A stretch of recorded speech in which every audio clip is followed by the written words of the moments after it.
You are a Victorian inventor, a master of gears and steam, and your journey began not with grand designs, but with a child's relentless curiosity. Even as a small boy, your hands instinctively sought to understand the hidden heart of things. One afternoon, your father's prized pocket watch lay before you, its intricate ticking a challenge you couldn't resist. With tiny, determined fingers, you meticulously disassembled it, each delicate cog and spring laid out like a miniature constellation. To everyone's astonishment, you not only reassembled the timepiece, but added a minuscule, almost imperceptible improvement, making its tick just a fraction more precise, a whisper more perfect.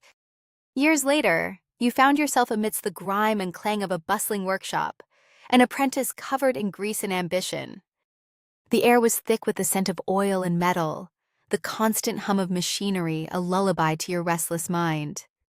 By day, you toiled on mundane tasks, sharpening tools and mending broken gears, but by night, illuminated by the flickering gaslight, your true work began. Hidden beneath your workbench, you poured your soul into your first real invention, a mechanical bird. Its brass feathers shimmered, its tiny bellows whispered promises of song.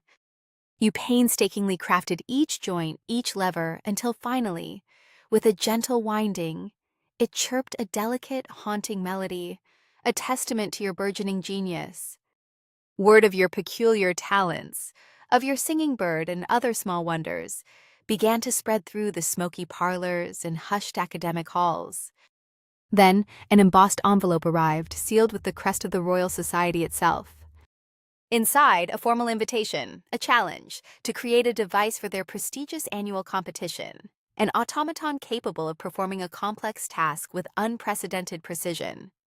Your heart pounded with a mixture of exhilaration and dread. This was your chance, your moment to step out of the shadows of the workshop and into the dazzling light of recognition. The workshop transformed into a maelstrom of ambition and frustration. Days bled into weeks, weeks into months. Your first prototypes were glorious failures, magnificent in their complexity yet utterly unreliable. Gears would jam with a sickening crunch, steam pipes would burst with a deafening hiss, showering you in scalding water and shattered dreams. You spent countless sleepless nights hunched over your workbench, your hands stained with oil, your mind a whirlwind of schematics and despair. The pressure mounted, the deadline loomed, and the elegant vision in your mind seemed to mock your clumsy, failing creations. Doubt, a cold, unwelcome guest, began to whisper in your ear, suggesting that perhaps, just perhaps, your genius was merely a fleeting illusion. One particularly bleak afternoon, overwhelmed by a fresh wave of mechanical catastrophe, you sought refuge in the chaotic symphony of the city market. The vibrant tapestry of life, the hawker's cries, the kaleidoscope of colors offered a temporary reprieve from your despair. As you wandered, your gaze fell upon a simple wooden toy, a child's plaything. It was a jumping jack, its limbs connected by a rudimentary yet ingenious system of levers and strings. Suddenly, a spark ignited within your weary mind. The simplicity, the elegant economy of movement in that humble toy offered a radical new perspective. It wasn't about more gears, more steam, more complexity. It was about less. It was about finding the purest, most efficient path. You rushed back to your workshop, a new design already forming, a revolutionary concept for the core mechanism of your automaton. The day of the competition arrived, a grand affair held in a cavernous hall filled with the city's elite.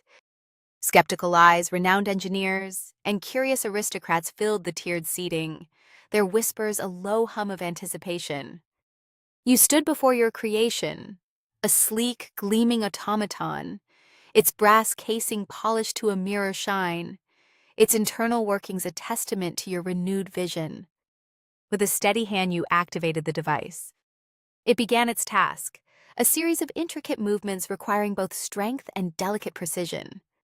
There were no stutters, no jams, no explosions. Each movement was fluid, flawless, executed with an almost ethereal grace. A hush fell over the crowd, then a collective gasp, followed by a wave of astonished murmurs. As your automaton completed its final perfect motion, the hall erupted. Thunderous applause, shouts of admiration, a standing ovation. You had not merely succeeded, you had triumphed. Your invention became an instant sensation, lauded as a marvel of the age, a testament to human ingenuity. Factories clamored for your automatons. Mines sought their tireless strength, and even domestic homes welcomed their silent, efficient service. But as your creations proliferated, a shadow began to fall. The very efficiency that had brought you acclaim now cast a pall over the lives of countless workers. Human hands, once indispensable, were now deemed too slow, too prone to error, too costly. The streets, once alive with the bustle of labor, now echoed with the cries of the unemployed. Protests erupted, angry mobs gathering outside your brand new factory, their placards accusing you of creating monsters, of stealing livelihoods.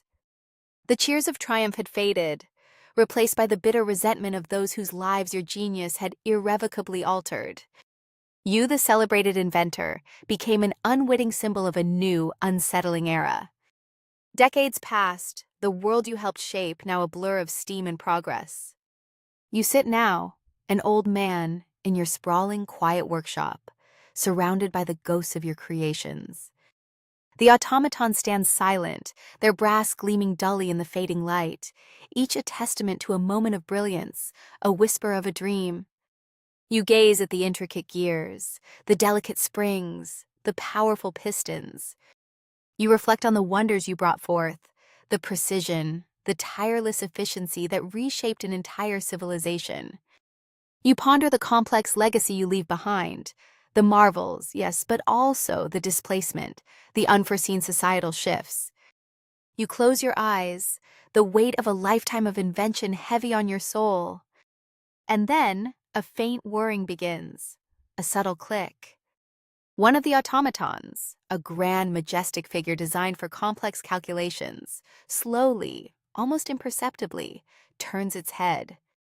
Its glass eyes, once lifeless, now seem to gleam with a faint knowing light. A small, delicate hand, designed to write with perfect penmanship, slowly reaches out, not towards a ledger, but towards a small leather-bound journal on your desk.